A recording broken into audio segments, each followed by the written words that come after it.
Hey, have you noticed that this on air sign has been on for like a year? Oh, you're broadcasting when I'm not in. Okay, that makes sense. I just wanted to make sure. 2, 3, 4. Dee dee dun dun dun dun dun. Stid it ba da da da da da da. It's Wednesday. I'm in love. Oh, hello, everyone. I went to the comic book store today. Well, to the curb anyway, where I've been kicked. Am I right, ladies? I might have gone a little bit overboard. Picks of the week. Ba-da, ba-da, ba-da! Excuse me. Sorry. I have to do this where the recycling is. So yes, as you may or may not care, Diamond Comics distributor, the essentially monopolistic comic book distributor, finally started shipping books again this week. And they didn't ship a ton, and not all publishers shipped a ton. Marvel didn't ship anything. I guess my loyalty means nothing. But I did get 3 books this week, oddly enough. I didn't even think there would be that many if I wasn't getting any Marvel stuff. And I also bought some more trades like an idiot. First of all, I bought Year Zero. This is from a publisher called AWA. They're so new, I'm not even sure what that stands for yet. This is, I don't know if you can see it. It's a zombie killer on the RV. Another zombie book. Oh no. Well, to be quite honest with you, I definitely OD'd on zombies about 15 years ago. Still enjoy them every now and again, but I got really burnt out. And I haven't bought... The last zombie comic I think I bought was the last time Alan Moore wrote Crossed. There might have been one since then, but I doubt it.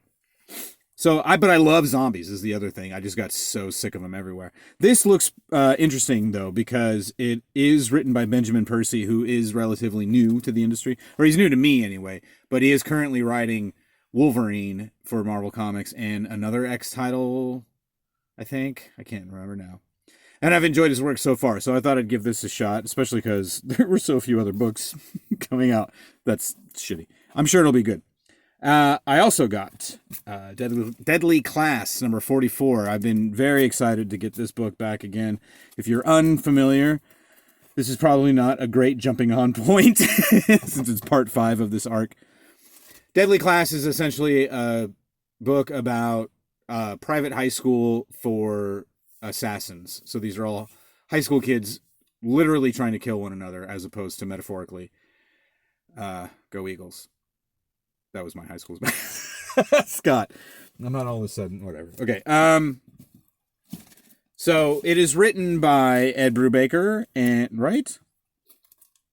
Rick Remender. I'm sorry. And drawn by Wesley Craig, who's phenomenal. If you haven't read the book, I can't recommend it enough. You don't want to jump in on number 44, but all the trades are out there. It was made into a Sci-Fi Channel television series last year. I don't think it got a second season. I didn't get to see it. It looked pretty good, but I like watching comic book adaptations, but most of the time, I think most of the time anyway, I'm like, I've already read it. I don't need to see it. I don't mind seeing, I don't know. I still like a dummy. And then finally this week, well, for single books anyway, Kill Whitey Donovan number 5. I was very happy to see this one. Because one of the things about this here pandemic, aside from the colossal loss of life, is that that's the final issue of that series, and I want to find out how it ends.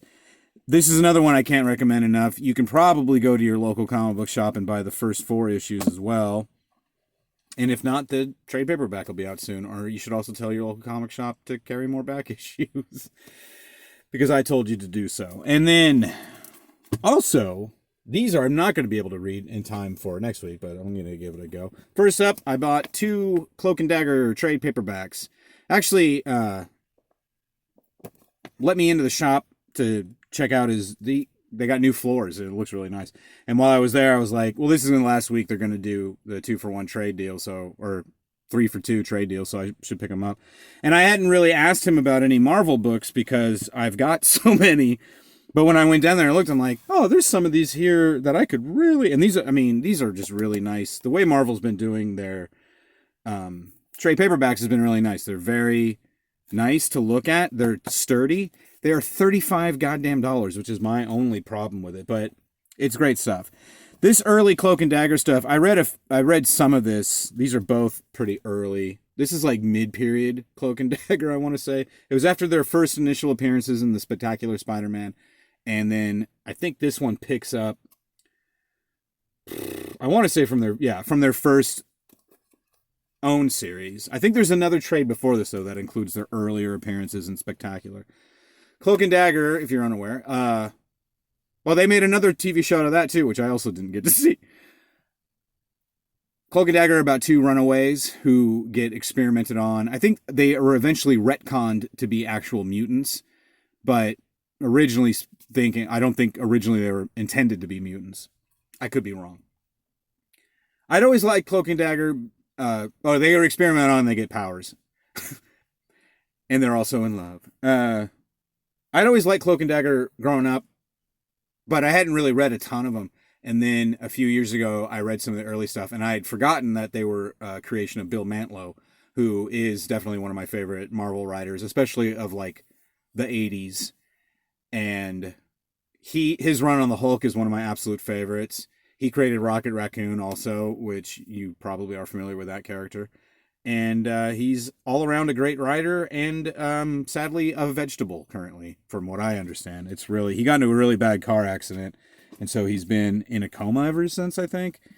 I should probably have looked that up before I brought it up. It's a horrible story, and the only reason I mention it is just to further the cause of unionizing these artists and stuff, because they get screwed otherwise. Thanks for tuning. Thanks for tuning into my socialist podcast. Also, at the comic shop today, I bought this. This is volume 2 of the Epic Collection of Black Panther. So, I want to say earlier this decade, Marvel started doing these Epic editions. They weren't using Epic for the imprint that they used to have in the 80s and 90s. They're now using it for this. So these are just really, really nice, very well reproduced trade paperbacks of older books that haven't been collected in some time, if at all. And again, the price point is not kind, but they're really good. I own several of these. And really, even the Cloak and Dagger books, it's like, even if it doesn't say Epic Collection in the corner, it's essentially an Epic Collection. Maybe not quite as thick. Because that's the other thing. For $40, you get a lot of books, and that's not bad. And then like a dummy, I bought a 4th trade for some reason. I couldn't walk away from this Fantastic Four trade because this is also, as you can see, early Black Panther stuff. This is, in fact, this trade picks up from issue 52, which was the first appearance of T'Challa, the Black Panther, King of Wakanda. Ooh, and also Adam Warlock is in this. Okay, good to know. And this is still during the legendary Lee and Kirby run, which I'm enjoying on several levels, since I was just recently had a refresher course on how much those two hated each other. It's really, I really truly feel it's a shame that so much great art comes out of conflict. I really think everyone would be better off if we didn't go to but I mean, it does work in some cases. You can't argue that. All right, so that was Picks of the Week. Da-da-da-da-da-da! Guess who got a lot of reading done this week? Picks of last week. Ba-da-ba-da-ba! I might have to start going back to work full-time pretty soon. And obviously that's great. But also, God, I got so much reading done this weekend. And I don't know when I'm ever going to get to do that again. Holy poop. Like, weekend previous, I'd really wanted to tuck into something. I did finish that big old Squadron Supreme book, but I got a lot more done this week, so let's hop into it. First up, I got Volume 8 of Usagi Yojimbo, subtitled Shades of Death. This is just my continuing read-through of Stan Sakai's Usagi Yojimbo. Again, you don't want to jump in on Volume 8 necessarily, but the good news is, if you do want to just jump in one of these Usagi Yojimbo trades, they're pretty well self-contained. You don't really need to know the whole story. Anything that you need to know for the story, he will fill you in on. And not in a lame Silver Age, Bronze Age way. Like, he works into the story, and it's very well done. Stan Sakai is truly a master. You know, I think he makes most of his living off of being an inker / letterer, but Usagi Yojimbo is, well, like most of his money. First of all, I shouldn't be speculating on what anyone has money-wise. Ninth of all, I'm sure Stan Sakai made a load of money off of the Ninja Turtles back in the day. I would hope. because Usagi Yojimbo ended up in that universe. Anyway, great stuff. Can't recommend it enough. You're never going wrong with an Usagi Yojimbo book. If you see one out there, grab it. It doesn't matter what part of the story it is. It's good. Also this weekend, I read Farmhand, Volume 1 by Rob Guillory. This is a good book. This is another book that I had to drop. Actually, I never even got to pick it up because I quit my other job at that other shop. Rob Guillory was the artist on Chew, which was one of the biggest and best indie books to come out of the last, or I guess I would say the aughts, from 2000, 2010. I don't remember when it started. It was written by John Layman, drawn by Rob Guillory. It was the first thing that either of them had really done.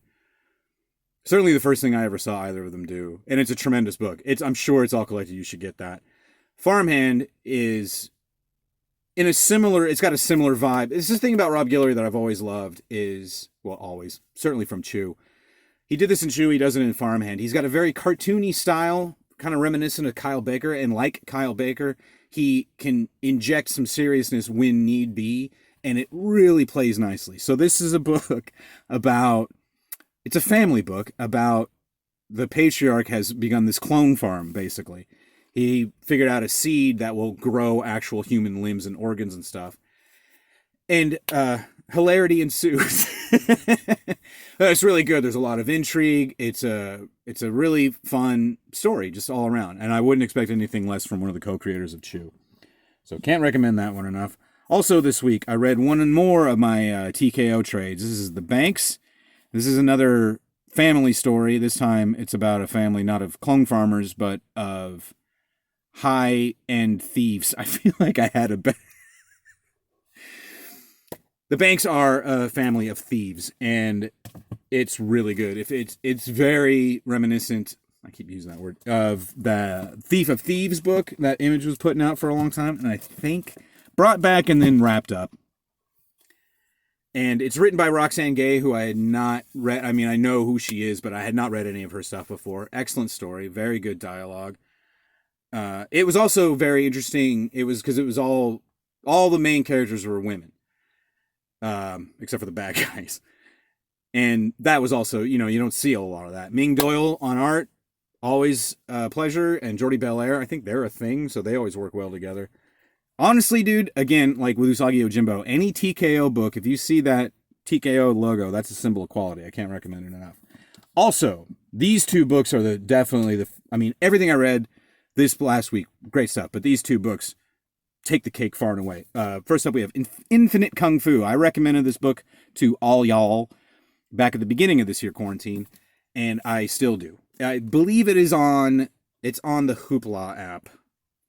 So you can get it from the library. It's not impossible to get from the library. And I cannot recommend this enough.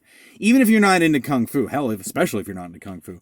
Kung Fu is, great. I've always been a big, big fan. I mean, I'm not nearly as well versed in it as I am in other goofy stuff, or as other dudes that I know are very well versed in Kung Fu, but it's incredible stuff.